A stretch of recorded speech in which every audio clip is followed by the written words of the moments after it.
नमस्कार, बहुत स्वागत है आपका। रात के 10 बज चुके हैं। 10 बड़ी रिपोर्ट के साथ मैं हूं आपके साथ विवेक शुक्ला और विस्तार न्यूज पर खबरें विस्तार से और तथ्य के साथ बताई जाती हैं।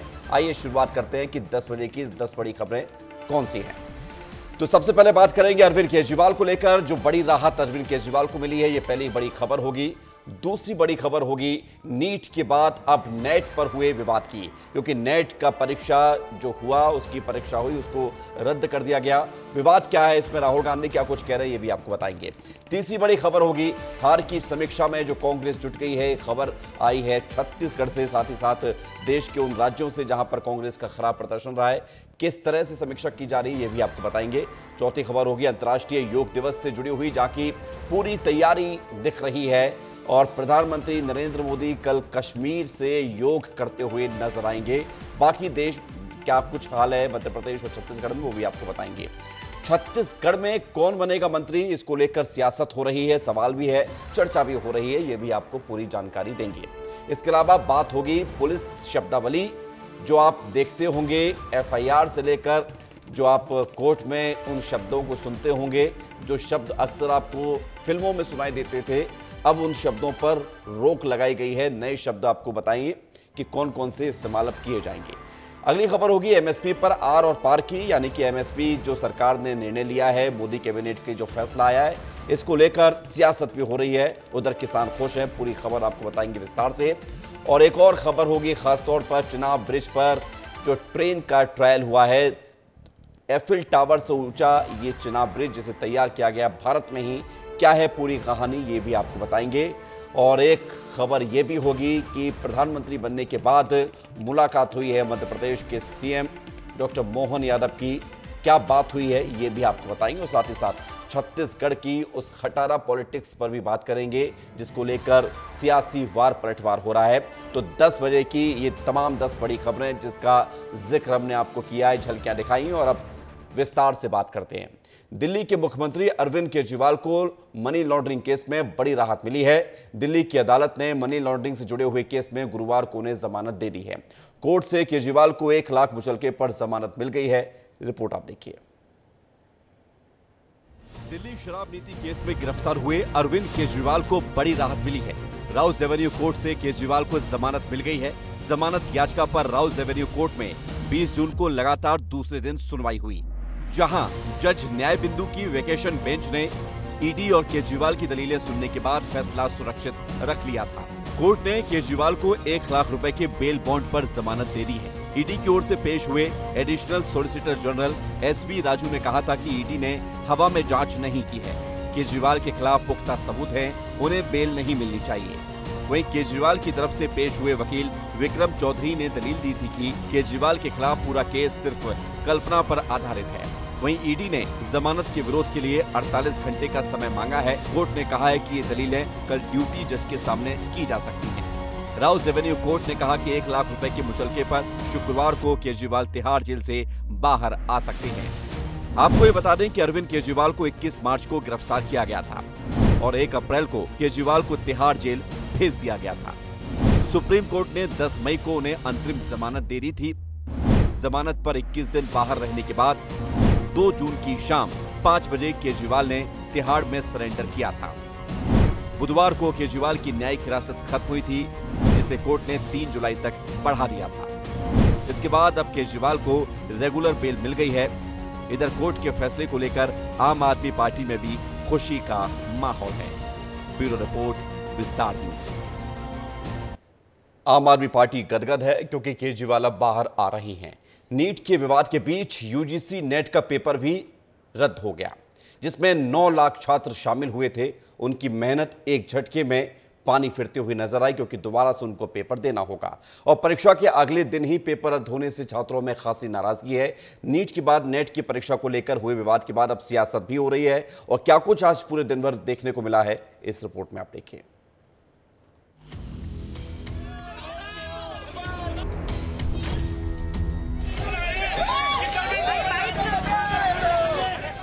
मेडिकल प्रवेश परीक्षा यानी नीट को लेकर हो रहे घमासान के बीच शिक्षा मंत्रालय ने एनटीए के द्वारा आयोजित यूजीसी नेट परीक्षा को रद्द करने का फैसला किया।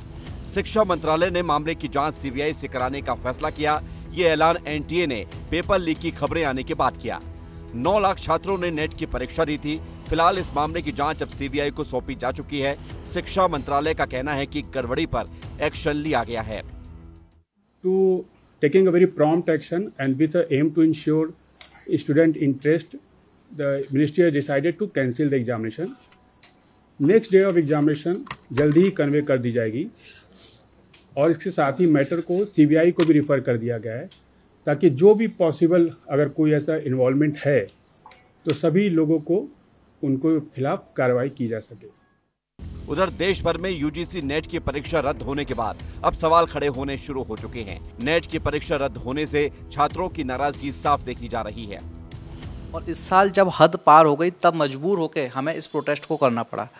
जैसा कि अभी कल ही एक डिसीजन आया है, यूजीसी नेट की एग्ज़ाम जो होता है वो भी एक अच्छा खासा बड़ा एग्ज़ाम है, उसको एक ही दिन पहले शायद 18 तारीख को वो कंडक्ट हुआ था और उसमें सीबीआई जांच के आदेश भी आ गए हैं और साथ में उस एग्ज़ाम परीक्षा को रद्द भी कर दिया गया है।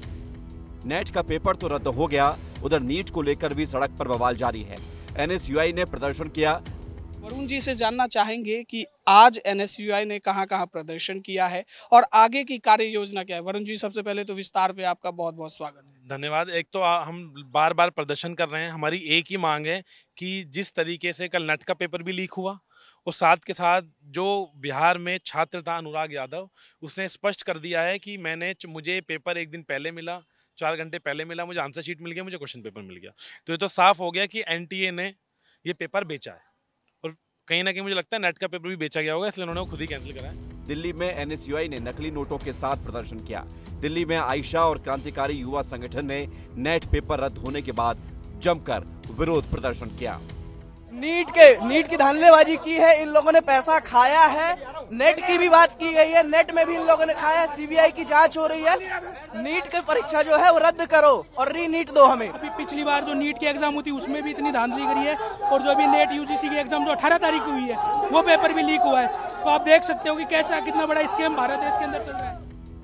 वहीं लगातार होते पेपर लीक मामले और नेट के पेपर रद्द होने के बाद राहुल गांधी प्रेस कॉन्फ्रेंस करते हुए नजर आए और जमकर सरकार को उन्होंने घेरा। जो रूस और यूक्रेन के बीच में लड़ाई चल रही थी उसको रोक दिया था, ब्रेक लगा दी थी। इजराइल और गाजा के बीच में जो लड़ाई चल रही थी उसको भी नरेंद्र मोदी जी ने रोक दिया था। मगर किसी ना किसी कारण जो हिंदुस्तान में पेपर लीक हो रहे हैं उसको नरेंद्र मोदी रोक नहीं पा रहे हैं या रोकना नहीं चाहते हैं। और इस बीच एक बड़ी खबर आ रही है भोपाल से, जहां पर यूजीसी ने जारी की है डिफॉल्टर यूनिवर्सिटी की लिस्ट। और बड़ी जानकारी यह है कि मध्य प्रदेश के 7 विश्वविद्यालय डिफॉल्टर घोषित हो गए हैं। 7 यूनिवर्सिटीज डिफॉल्टर घोषित कर दिए गए हैं। और सबसे बड़ी बात है, छत्तीसगढ़ के भी 5 विश्वविद्यालयों को डिफॉल्टर घोषित किया गया है। यूजीसी ने जारी की है डिफॉल्टर यूनिवर्सिटी की लिस्ट, जिसमें एमपी की 7 हैं, छत्तीसगढ़ की 5 हैं। एमपी में जिन यूनिवर्सिटीज को डिफॉल्टर घोषित किया है उसमें माखनलाल चतुर्वेदी पत्रकारिता विश्वविद्यालय है, यानी कि एमसीयू, आरजीपीवी है, जवाहरलाल नेहरू कृषि विश्वविद्यालय है, Madhya Pradesh medical science university है, नानाजी देशमुख पशु चिकित्सा विज्ञान विश्वविद्यालय है, राजा मान सिंह तोमर म्यूजिक और आर्ट यूनिवर्सिटी है, राजमाता विजया राजे सिंधिया कृषि विश्वविद्यालय डिफॉल्टर घोषित की गई हैं। यूजीसी ने कुल 108 राज्य विश्वविद्यालयों को डिफॉल्टर विश्वविद्यालयों की सूची में शामिल किया है। लोकपाल नियुक्त नहीं करने पर इन यूनिवर्सिटीज को डिफॉल्टर घोषित कर दिया गया है। विश्वविद्यालय में छात्रों की शिकायतों का निवारण करता है लोकपाल। और सीधे रुख करते हैं, हमारे सहयोगी नीतेश गर्ग जुड़ गए हैं जरा जानकारी के लिए। नीतेश, मध्य प्रदेश की 7 और छत्तीसगढ़ की 5 यूनिवर्सिटी डिफॉल्टर घोषित की गई हैं, पूरी खबर बताइए। बिल्कुल, जैसा कि आप बता रहे थे, तमाम जानकारी साझा कर रहे थे, लोकपाल की नियुक्ति ना करना। लोकपाल वो विश्वविद्यालय का हिस्सा होता है जो कॉलेज में जो पारदर्शी प्रशासन चल सके इस बात की सुनिश्चितता करता है, और यही ना करने के कारण डिफॉल्टर की ये सूची जारी की गई है। 108 विश्वविद्यालयों के नाम हैं और हैरानी की बात है कि 4 फरवरी को ऐसी एक सूची जारी की गई थी और कहा गया था कि आप लोकपाल की नियुक्ति करिए, लेकिन उसके बाद भी अभी तक लोकपालों की नियुक्ति नहीं की गई जी। और मैं आपको जो सूची छत्तीसगढ़ की बता दूं, वो है Ayush and health sciences university of Chhattisgarh, Chhattisgarh Kamdhenu Vishwavidyalaya, Indira Gandhi कृषि विश्वविद्यालय, महात्मा गांधी उदयकी एंड वानिकी विश्वविद्यालय, उदयकी और वानिकी विश्वविद्यालय और शहीद नंद कुमार पटेल विश्वविद्यालय, ये छत्तीसगढ़ से जो है डिफॉल्टर होने वाले कॉलेज हैं। अभी भी मेल के लिए कहा गया है कि आप लोकपाल के लिए कारण बताएं कि आपने क्यों नियुक्त नहीं किया है, आपका क्या पक्ष है, उसे आप रख सकते हैं। लेकिन ये एक बहुत बड़ी ये बड़ी खबर है। छत्तीसगढ़ के जो यूनिवर्सिटी है उसको लेकर नीतीश हमें जानकारी दे रहे हैं कि कौन कौन सी यूनिवर्सिटीज को डिफॉल्टर घोषित किया गया है। हमारे साथ श्याम सिंह तोमर भी जुड़ गए, हमारे सहयोगी। मध्य प्रदेश की भी 7 यूनिवर्सिटी हैं इस लिस्ट में जो कि डिफॉल्टर घोषित हुई हैं। श्याम जरा बताइए, एमपी की वो कौन कौन सी यूनिवर्सिटीज हैं और लोकपाल क्यों नहीं इनमें बनाया गया था, और अब नतीजा ये है कि सभी यूनिवर्सिटीज इतनी सारी जो अब तक सामने आई हैं डिफॉल्ट हो गई हैं।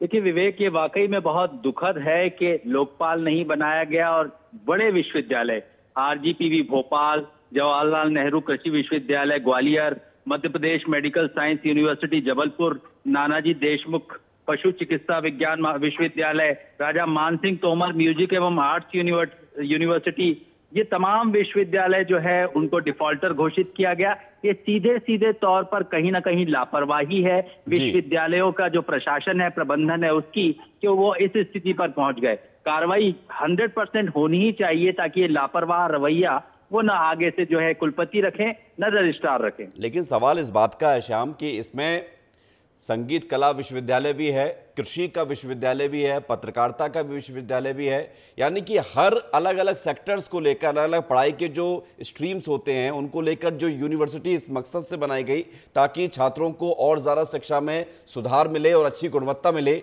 अगर वो यूनिवर्सिटी डिफॉल्टर घोषित होती हैं तो इसका असर छात्रों के मन मस्तिष्क पर भी पड़ता है, पेरेंट्स पर भी पड़ता है, उनके करियर पर भी पड़ता है। डेफिनेटली कहीं ना कहीं जो एक तरह की ये बदनामी है, जब ये बदनामी का जो दाग लगता है वो कहीं ना कहीं मानसिक रूप से प्रताड़ित करता है उन छात्रों को जो यहाँ पढ़ रहे हैं, और इसके अलावा उन अभिभावकों को जो अपने नौनिहालों को यहाँ पढ़ने भेज रहे हैं। उनको लगता है आखिर हमने कैसे विश्वविद्यालय में भेज दिया अपने बच्चों को जो इस तरह से दागी है, जो अपना काम बखूबी नहीं करते। बिल्कुल, बहुत शुक्रिया आपका श्याम हमारे साथ जुड़ने के लिए। साथ ही नीतीश आपका भी धन्यवाद तमाम जानकारी देने के लिए। तो मध्य प्रदेश के साथ छत्तीसगढ़ की 5 यूनिवर्सिटी डिफॉल्टर घोषित कर दी गई हैं। बढ़ेंगे आगे। लोकसभा चुनाव में करारी हार का सामना करने वाली कांग्रेस में अब तक समीक्षा बैठक को लेकर कोई अंतिम फैसला नहीं हो पाया। कांग्रेस के कई नेता समीक्षा बैठक को लेकर संगठन से मांग भी कर चुके हैं, लेकिन इन सबके बीच राष्ट्रीय स्तर पर कांग्रेस ने फैक्ट फाइंडिंग कमेटी बनाई है जो छत्तीसगढ़ के बूथ स्तर पर जाकर हार के कारणों का पता लगाएगी कि छत्तीसगढ़ में इतनी बुरी हार कांग्रेस को आखिर कैसे हो गई। इस रिपोर्ट को आप देखिए। छत्तीसगढ़ में कांग्रेस को 6 महीने में 2 बार करारी हार का सामना करना पड़ा। विधानसभा में करारी हार के बाद लोकसभा चुनाव में भी कांग्रेस का प्रदर्शन बेहद ही खराब रहा। कांग्रेस सिर्फ 1 सीट में ही सिमटती हुई दिखी, वहीं कांग्रेस के तमाम दिग्गज भी सीट निकालने में सक्षम नजर नहीं आए। विधानसभा चुनाव की तुलना में उसके वोटों में 1.17% की गिरावट भी आई। पिछले साल हुए विधानसभा चुनाव में कांग्रेस को 42.23% वोट मिला था, जो लोकसभा में घटकर 41.06% पर आ गया। इसके बाद से लगातार कांग्रेस में हार की समीक्षा की मांग उठी थी, लेकिन अब कांग्रेस के राष्ट्रीय स्तर पर छत्तीसगढ़ समेत तमाम 8 राज्यों में हार का पता लगाने के लिए कमेटी का गठन कर दिया गया है। इन कमेटियों के सदस्य ब्लॉक और बूथ स्तर पर जाकर पता लगाएंगे कि लोकसभा चुनाव में कांग्रेस की हार क्यों हुई और फिर अपनी रिपोर्ट पार्टी अध्यक्ष मल्लिकार्जुन खड़गे को सौंपेंगे। कमेटी में छत्तीसगढ़ की जिम्मेदारी पार्टी के वरिष्ठ नेता वीरप्पा मोइली और हरीश चौधरी को दी गई है। निश्चित रूप से जब पार्टी की कोई हार होती है तो उसकी समीक्षा होती है, और बहुत दिनों से मांग चल रही थी कि समीक्षा होना चाहिए। तो हमारी पार्टी ने पूरे देश भर में जो कमेटियां गठित की है, हमारे प्रदेश में भी आदरणीय वीरप्पा मोइली जी और आदरणीय हरीश चौधरी जी के नेतृत्व में कमेटी बनाई हैं, और समझते हैं कि जल्दी वो आएंगे और समीक्षा होगी तो निश्चित रूप से किन कारणों से हमारी हार हुई उस पर खुलकर चर्चा होगी और आने वाले समय में हम मजबूत होकर उभरें, फिर चुनाव में किस तरह से जीत के आएंगे इसकी चर्चा जरूर होगी। वहीं भाजपा भी लगातार कांग्रेस को नेतृत्व विहीन बता रही है। एक बार फिर से कांग्रेस की समीक्षा पर प्रतिक्रिया देते हुए उप मुख्यमंत्री अरुण साव ने कहा कि कांग्रेस पार्टी नेतृत्व विहीन है और एक परिवार के हित के लिए काम करने वाली पार्टी है। ये कांग्रेस का अपना अंदरूनी काम है, समीक्षा करें, जो करना है वो करें, लेकिन कांग्रेस पार्टी नेतृत्व विहीन है। देखिए, आज कांग्रेस पार्टी नेतृत्व विहीन, नियत विहीन है और एक परिवार के हितों के लिए काम करने वाली पार्टी है और कांग्रेस के अपना अंदरूनी काम है, वो समीक्षा करेंगे, क्या करेंगे, लेकिन दोष आखिर किसे देंगे जब नेतृत्व ही इस प्रकार से है। कमेटी को लेकर हार की वजह तलाशने के अलावा संगठन में बड़े बदलाव की भी चर्चा हो रही है। सीधे राष्ट्रीय स्तर पर कमेटी बनाने के बाद से सियासी गलियारों में ये भी कहा जा रहा है कि संगठन में भी बड़ा बदलाव हो सकता है, लेकिन ये कमेटी की रिपोर्ट के आने के बाद ही स्पष्ट हो पाएगा कि कांग्रेस अच्छा परफॉर्म क्यों नहीं कर पा रही। विस्तार न्यूज के लिए रोहित मिश्रा की रिपोर्ट। बढ़ेंगे आगे। शुक्रवार यानी कि कल अंतर्राष्ट्रीय योग दिवस मनाया जाएगा, जिसको लेकर तैयारियां पूरी हो चुकी हैं और इस बार 10वीं बार पूरी दुनिया में योग दिवस मनाया जा रहा है। इस मौके पर पीएम मोदी कश्मीर के डल झील के किनारे योग करते हुए नजर आएंगे। देखिए।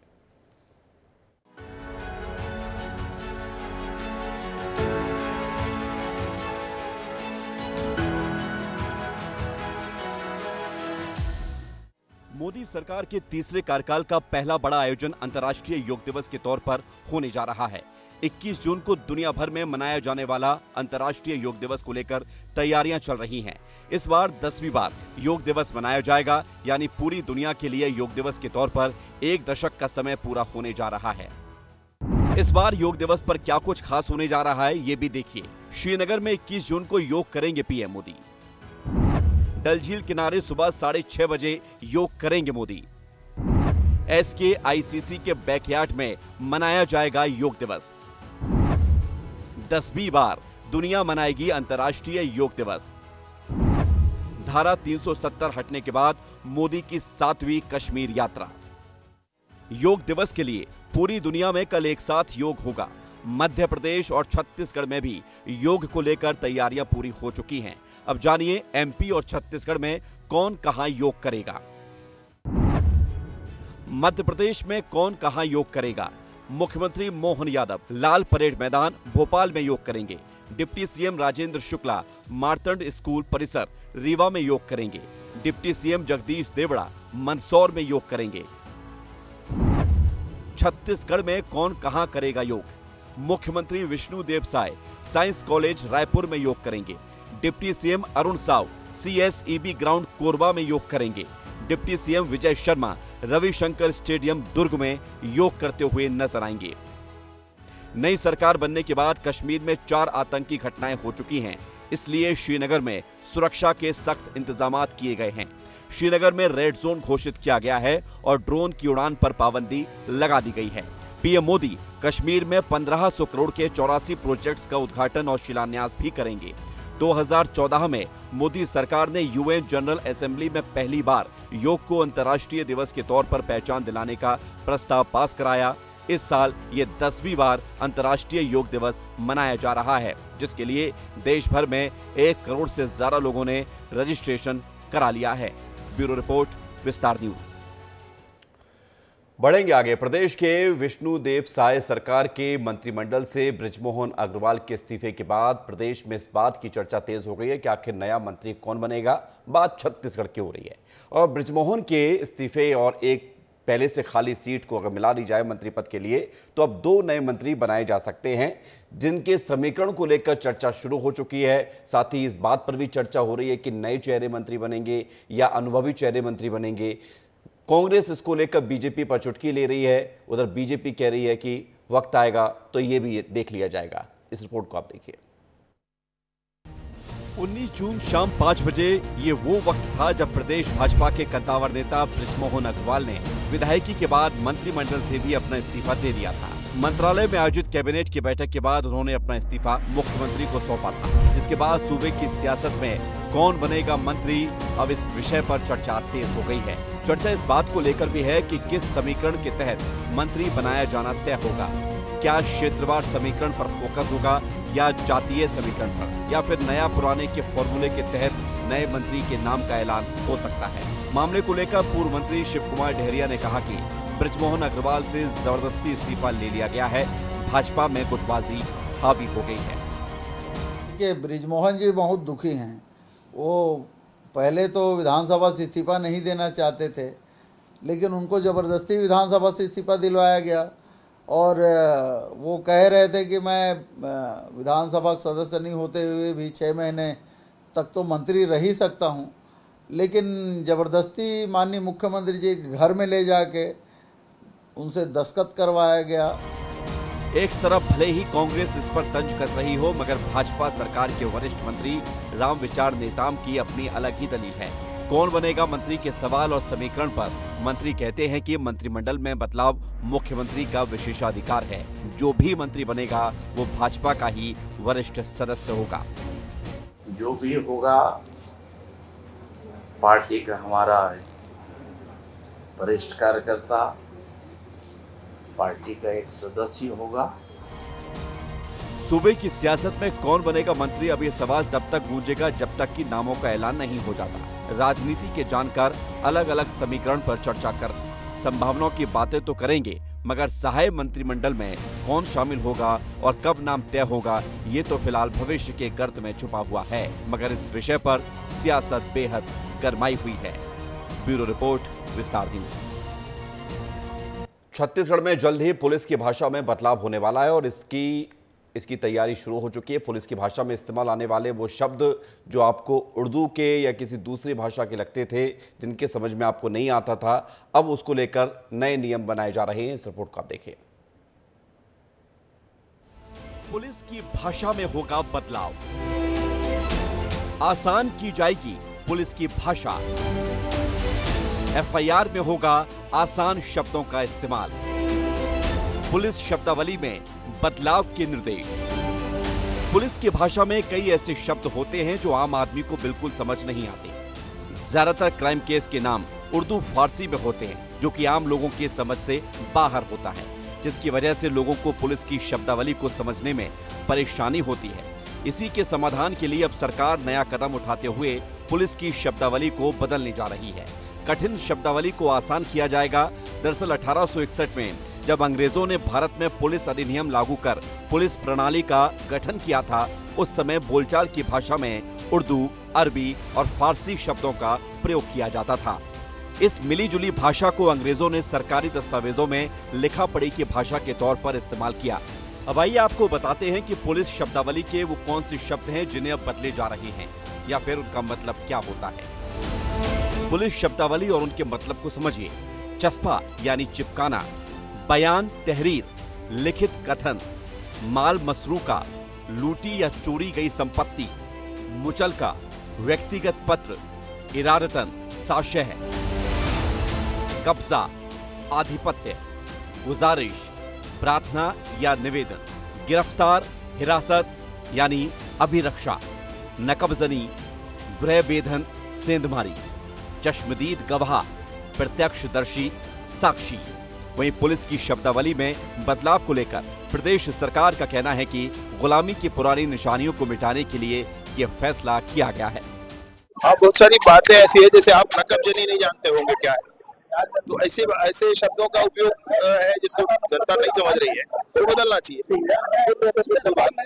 समय काल परिस्थिति के अनुसार ये, चूंकि आज़ाद हिंदुस्तान को अब 2047 में हम 100वें वर्षगांठ में जाएंगे, इसलिए गुलामी की पुरानी जितनी भी निशानियां हैं, चाहे भाषा हो, चाहे संस्कृति हो, चाहे हमारे ऊपर जो ठप्पा लगा है, चाहे नामों का, चाहे संस्कारों का, ये सारी चीज़ को हटाना है। तो निश्चित रूप से पुलिस में भी जिस प्रकार की विदेशी भाषाओं का यहाँ संगम है, उसको हटाएंगे।